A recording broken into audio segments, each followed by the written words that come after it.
मिले। आशा है आप ये वीडियो दोस्तों और परिवार के साथ साझा करेंगे। सबसे महत्वपूर्ण बात यह है कि यह अध्ययन आपको बुद्धिमानी से चलने में मदद करे। एक बार फिर धन्यवाद।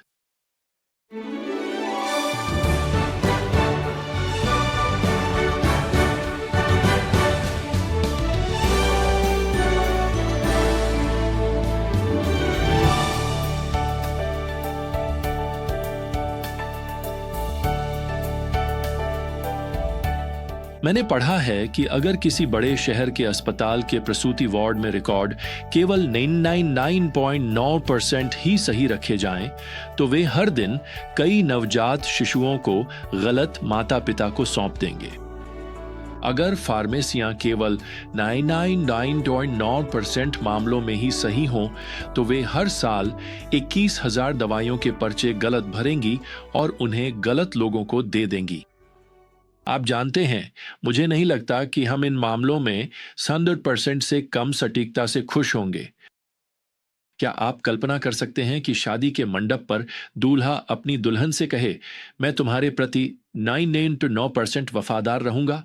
मुझे आश्चर्य है कि कितने ईसाई ऐसे जीते हैं जैसे वे परमेश्वर से कह रहे हों, देखो प्रभु, आप मेरे जीवन का 99% ले सकते हैं।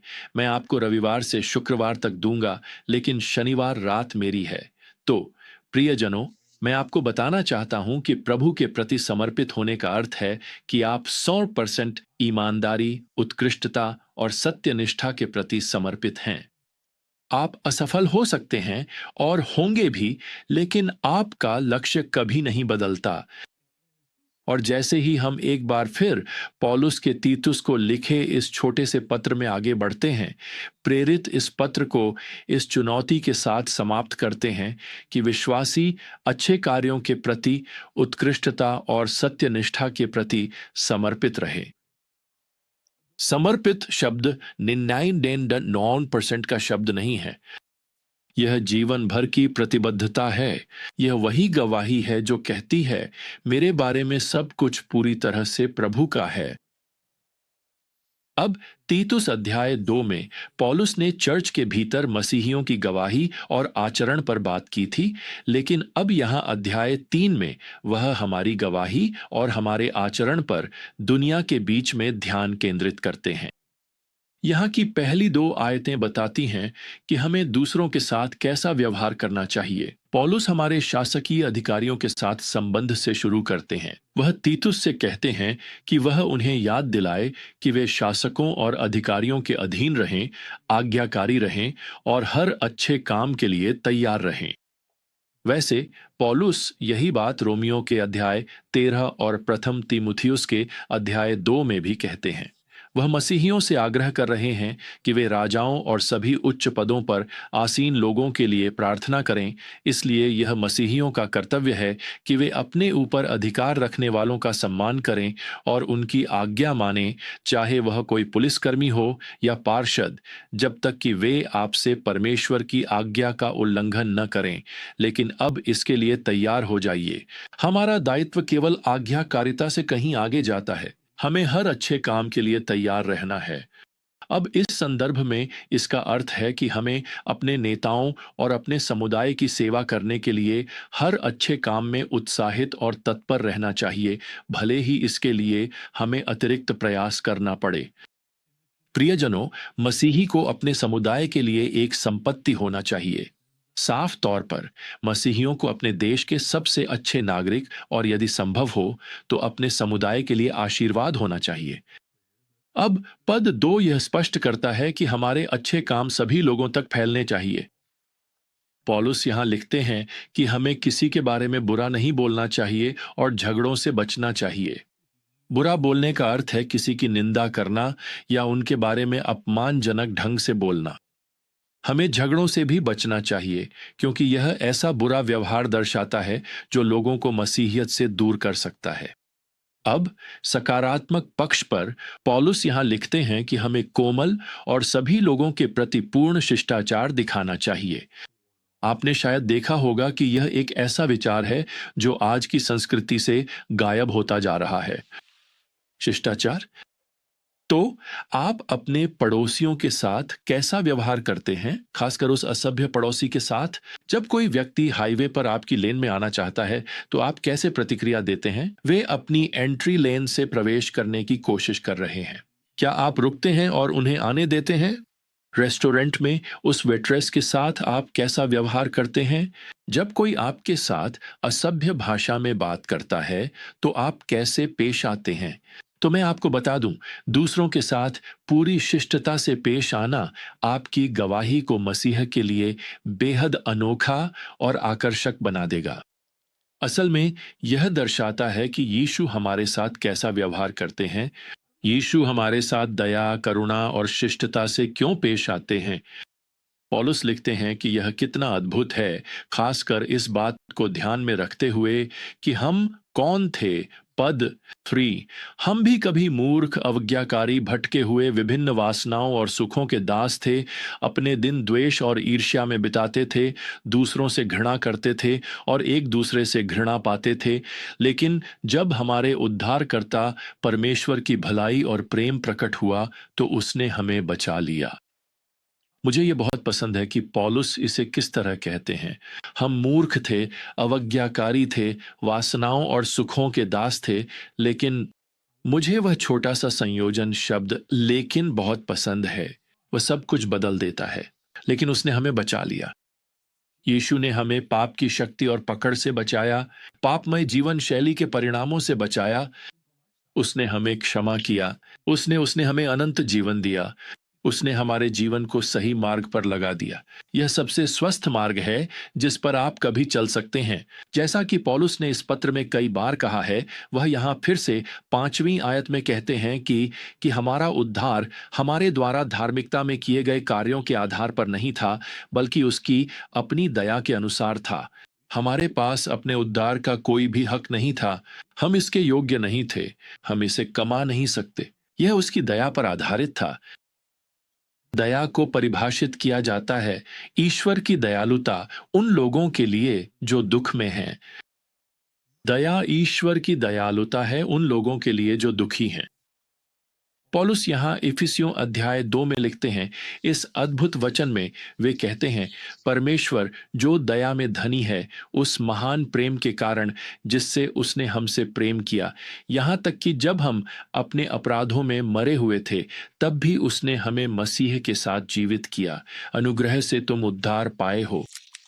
तो हम परमेश्वर की दया और अनुग्रह से उद्धार पाए हैं। और इसके साथ यह भी आता है, पौलुस यहाँ 5वीं आयत में लिखते हैं, पुनर्जन्म का स्नान। यह वह आंतरिक, अदृश्य, आत्मिक शुद्धिकरण है जो आत्मिक जीवन लाता है। यही पुनर्जन्म है। यही नया जन्म है। हम नए लोगों के रूप में फिर से जन्मे हैं। हम आत्मिक मृत्यु से उठाए गए हैं और नए जीवन में लाए गए हैं। अब इसके साथ पौलुस यहाँ इस पद में उद्धार के 2 परिणामों का उल्लेख करते हैं। साफ्त, सबसे पहले हम उसकी अनुग्रह से धर्मी ठहराए गए हैं। यह एक कानूनी शब्द है। हमें न्यायी परमेश्वर द्वारा सही ठहराया गया है। दूसरे शब्दों में वह घोषित करते हैं कि हमारे सारे अपराध, हाँ, वे मिटा दिए गए हैं। वे अब हमारे रिकॉर्ड पर नहीं हैं। दूसरे पौलुस यहाँ लिखते हैं कि अब हम अ, अनंत जीवन की आशा के अनुसार वारिस बन गए हैं। यहाँ क्रिया का काल यह दर्शाता है कि अनंत जीवन पहले से ही हमारी विरासत है। यह पहले से ही हमारा अधिकार है। एक दिन हम अनंत जीवन को बिना किसी सीमा के उसकी पूरी परिपूर्णता में अनुभव करेंगे, जब हमें महिमामय शरीर मिलेगा और हम प्रभु की उपस्थिति में होंगे। अब यह सब कहने के बाद जो कुछ परमेश्वर ने हमें बदलने के लिए किया है, वह इस बात को भी बदलना चाहिए कि हम दूसरों के साथ कैसा व्यवहार करते हैं। पौलुस यहाँ इस पद में इसे स्पष्ट रूप से कहते हैं। 8, मैं चाहता हूं कि तुम इन बातों पर जोर दो, ताकि जिन्होंने परमेश्वर पर विश्वास किया है, वे अच्छे कामों में लगे रहने का ध्यान रखें। ये बातें लोगों के लिए उत्तम और लाभकारी हैं। दूसरे शब्दों में, परमेश्वर के अनुग्रहपूर्ण उद्धार के कार्य से हमारे भीतर दूसरों के प्रति अनुग्रहपूर्ण अच्छे कार्य उत्पन्न होने चाहिए। यह हमें इस ओर ले जाना चाहिए कि हम परमेश्वर को और अपने आसपास के लोगों को न कि केवल 9999% अच्छा, लाभकारी और उत्तम दें, बल्कि अपनी हर बात और हर कार्य का 100% दें। लेकिन सावधान रहें, गलत चीजों को अपने रास्ते में आने न दें। पौलुस यहाँ पद 9 में इन चीजों का वर्णन करते हैं: मूर्खतापूर्ण या व्यर्थ विवाद, वंशावलियां, मतभेद और व्यवस्था के विषय में झगड़े। फिर पौलुस पद 10 में चेतावनी देते हैं: गलत व्यक्ति को अपने रास्ते में आने मत दो, खासकर उस व्यक्ति को जो फूट डालता है। अब पौलुस स्पष्ट रूप से बताते हैं कि ऐसे व्यक्ति से कैसे निपटना है। उसे एक बार दूसरी बार चेतावनी देने के बाद उसके साथ और कोई संबंध न रखो। फूट डालने वाले व्यक्ति को 2 बार चेतावनी मिलती है। पौलुस लिखते हैं कि वह स्वयं ही दोषी ठहर जाता है। कलीसिया अनुशासन की ओर संकेत करता है। ऐसे व्यक्ति को कलीसिया से हटा दिया जाता है ताकि उसकी फूट डालने वाली भावना पूरी कलीसिया में न फैल जाए। वैसे यहाँ मत्ती अध्याय 18 में वर्णित उस पारंपरिक अनुशासन की तरह 2 गवाहों की आवश्यकता नहीं है। यहाँ कोई औपचारिक प्रक्रिया या कदम नहीं बताए गए हैं। यह सीधा और सरल है।